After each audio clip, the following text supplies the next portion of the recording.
अरे ए बेवफा, तू हमरा के छोड़ के दूसरा से देखो मत रहो।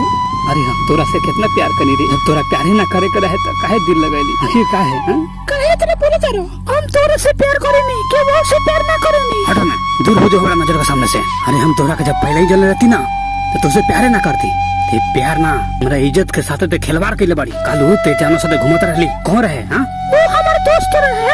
भाग भोसड़ी भाग, ते हमरा से झूठ बोलबे। अरे हर जाई, तूने ऐसा तीर चलाई दिल को कर दिया ना खाई। देखो जानू, हम तोरा से बहुत प्यार करेनी। तू ना करबो तो जोहर खा के मर जाई। जो मर जाके जो मर, हम ना जानत रहनी कि ते हमरा साथे ना बड़ा धोखा देबे। तोरा जिए के कोनो अधिकार नहीं है। यकीन काहे ना करो? सीना चीर के दिखावे वाला रहत तो दिखा दे रहती। पाठ खोल के दिखाओ ना, जब दिखाओ के बताओ।